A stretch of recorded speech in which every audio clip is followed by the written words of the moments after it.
اپنے موبائل کے اندر مشکل پاسورڈ ڈال کر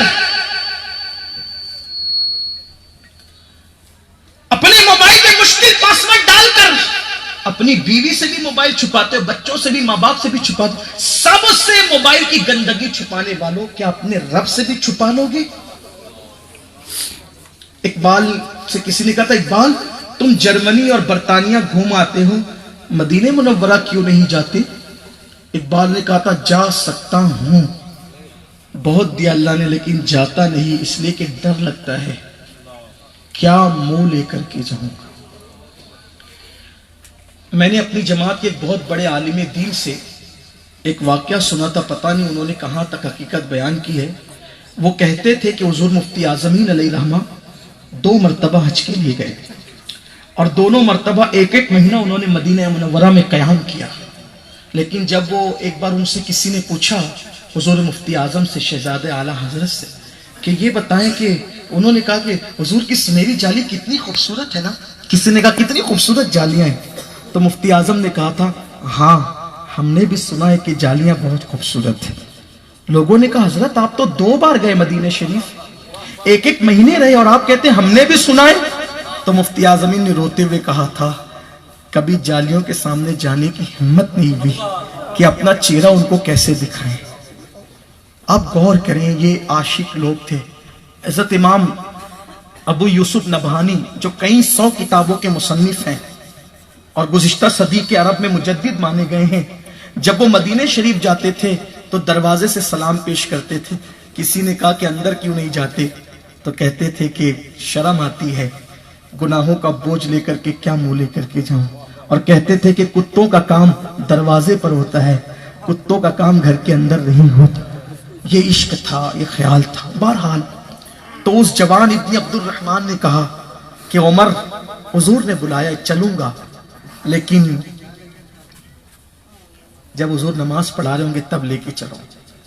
المختصر یہ کہ نماز کا وقت ہوا, سلمان فارسی اور فاروق اعظم نے دونوں طرف سے تھاما. 40 دن کس کو کہتے ہیں, نہ کھانا نہ پینا نہ سونا, کمزوری کا حال کیا رہا ہوگا آپ اندازہ کر سکتے ہیں. دونوں پکڑ کے لے گئے. جیسے حضور علیہ السلام کی آواز تلاوت قرآن کی ابن عبد الرحمن کے کانوں سے ٹکرائی, چیخ مارے زمین پہ گر گئے, بے ہوش ہو گئے. نماز مکمل ہونے کے بعد آقا نے پوچھا, عمر, سلمان کہاں ہیں؟ ابن عبد الرحمن, حضور وہ بے ہوش پڑے ہیں. سرکار قریب گئے. آقا علیہ السلام کے ہاتھوں میں بڑی نرمی تھی, خوشبو تھی, ٹھنڈک تھی. جیسے حضور نے ان کا ہاتھ پکڑا وہ ہوش میں آ گئے. سرکار نے فرمایا, کیا ہوا ابن عبد الرحمن؟ پہلا سوال, آقا میرے گناہ کی خبر آپ کو پہنچی تو نہیں نا, آپ کا دل تو نہیں دکھانا میری وجہ سے؟ سرکار علیہ السلام, کریم آقا, آج جو عیب کسی پر نہیں کھلنے دیتے, کب وہ چاہیں گے میری حشر میں رسوائی ہو. اللہ اللہ. میرے آقا ہاتھ پکڑ کے کہتے ہیں, ابن عبد الرحمن کیا ہوا؟ اس کی آقا میرے بدن کا خون سوکھ گیا ہے, میرے بدن میں اب چوٹیاں چلتی ایسا لگتا ہے. سرکار نے فرمایا, ایک کام کر, اللہ نے ایک آیت ایسی مجھے بتائی ہے کہ اگر کوئی بندہ وہ آیت پڑھ لے, ایک آیت ایسی ہے اگر کوئی بندہ وہ آیت پڑھ لے تو اللہ اس کی مغفرت کر دیتا, اس کے گناہوں کو بخش دیتا ہے. تو ابن عبد الرحمن کو کہا, ابن عبد الرحمن میں تجھے وہ آیت پڑھاتا ہوں, پڑھ لے. فاروق اعظم رضی اللہ تعالیٰ دیگر اصحاب موجود تھے. آقا ان کا ہاتھ پکڑے ہوئے کہتے تھے, میں جو آیت پڑھاتا ہوں وہ پڑھو تاکہ اللہ تمہاری مغفرت کر دے. آپ بھی اور ہم سب بھی وہ آیت پڑھ لیں حصول برکت کے لیے, اللہ ہم سب کی مغفرت کر دے. سرکار نے ابن عبد الرحمن سے کہا, پڑھو, ربنا آتنا فی الدنیا حسنہ وفی الآخرۃ حسنہ وقینا عذاب النار. آقا فرماتے ہیں جو اس آیت کو پڑھے گا اللہ اسے بخش دے گا. ابن عبد الرحمن نے روتے ہوئے کہا, مگر آقا میرا گناہ بہت زیادہ بڑا ہے. سرکار نے لے جاؤ اس کو گھر پہنچا دو. صحابہ نے اٹھا کے گھر پہنچا دیا. پھر 8 دن گزرے, آقا نے انتظار کیا, وہ پھر نہیں آئے. ایک دن سرکار نے پوچھا, سلمان میرے ابن عبد الرحمن کا کیا حال ہے؟ میرے ابن عبد الرحمن, میروں کی شان یہ ہو, جو میرے ہو جاتے شان.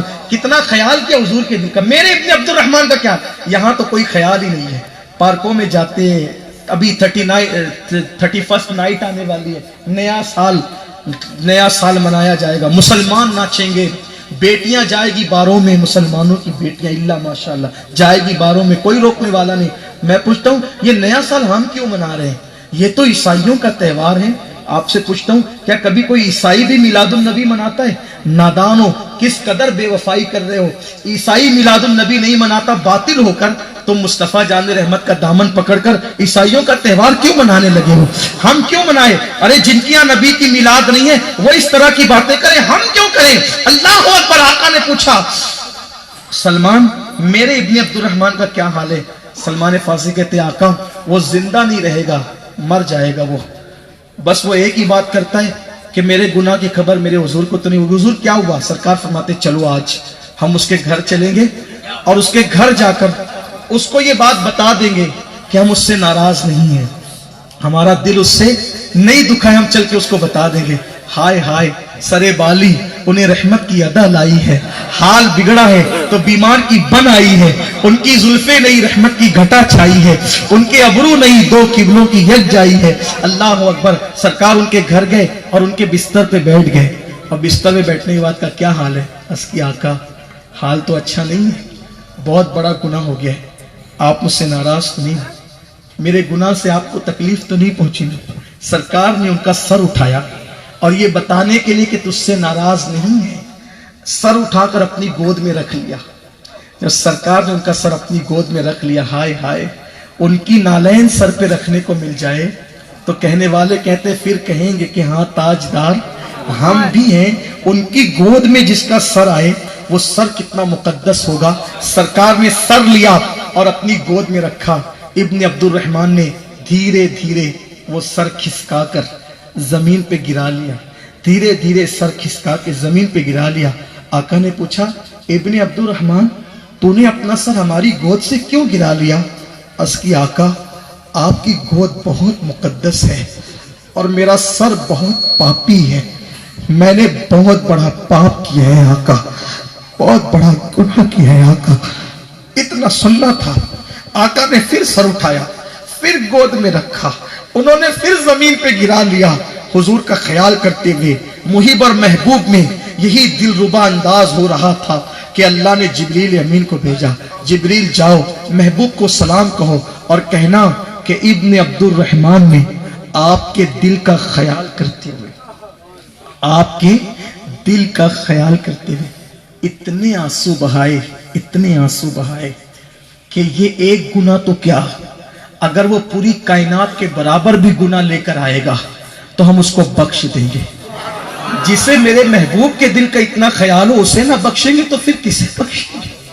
میں ایک بات آپ سے کہنا چاہتا ہوں, اگر حضور سے وفا ہے ایک ہی کام کرو, کوئی قدم اٹھانے سے پہلے, کوئی بات بولنے سے پہلے, کچھ دیکھنے سے پہلے اتنا سوچ لو ان کا دل نہ ٹوٹنے پائے, ان کے دل کو تکلیف نہ ہونے پائے.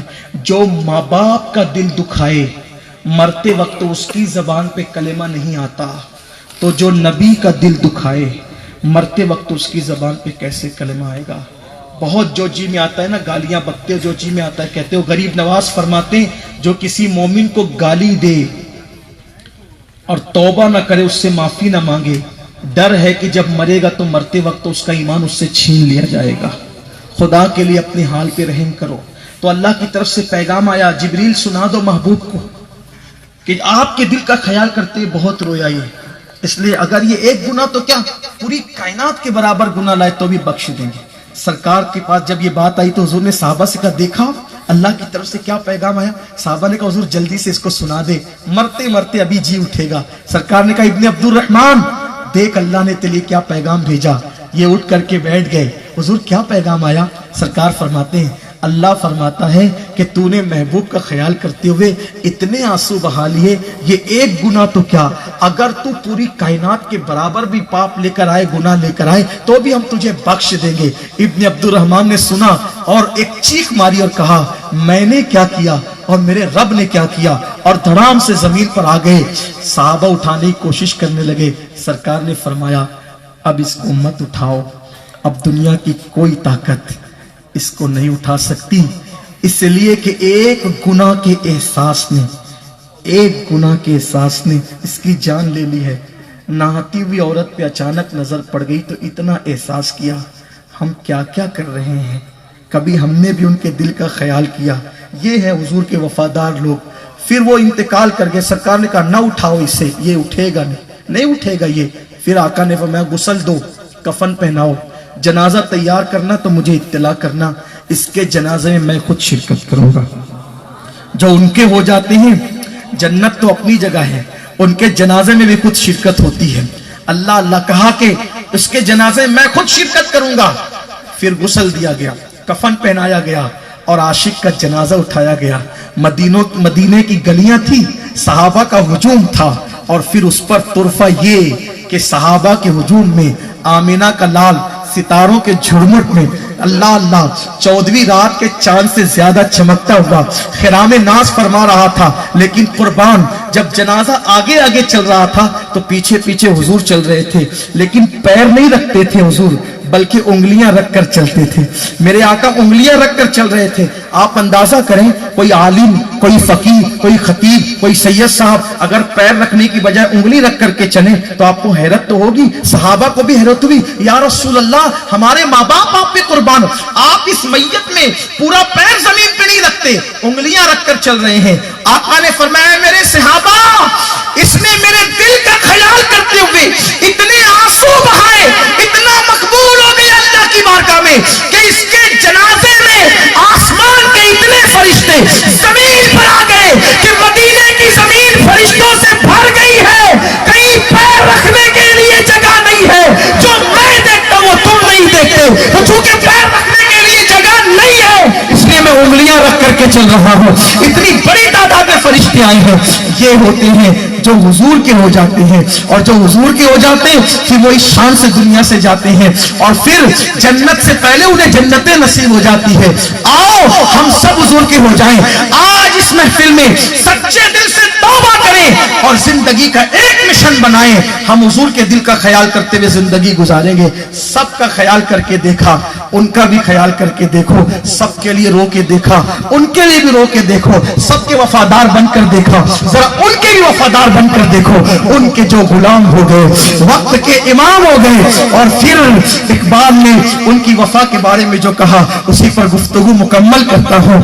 ہونا یہ پھول تو بلبل کا ترنم بھی نہ ہو, چمنے دہر میں کلیوں کا تبسم بھی نہ ہو, ہونا ساقی تو پھر میں بھی نہ ہو, خود بھی نہ ہو. خیمہ افلاک کا استادہ اسی نام سے ہے, بزم ہستی تپش آمادہ اسی نام سے ہے. قوت عشق سے ہر پست کو بالا کر دے, دہر میں اس نے محمد سے اجالا کر دے. کی محمد سے وفا, کی محمد سے وفا, کی محمد سے وفا, تو نے تو ہم تیرے ہیں, یہ جہاں چیز ہے کیا لوح و قلم تیرے ہیں. ان سے وفا کریں, سچی وفا کریں. اللہ ہم سب کو توفیق بخشے. گفتگو کے درمیان کوئی غلطی ہو تو اللہ معاف فرمائے. استغفر اللہ ربی من کل ذنب واتوب الیہ وما علینا الا البلاغ. السلام علیکم ورحمۃ اللہ.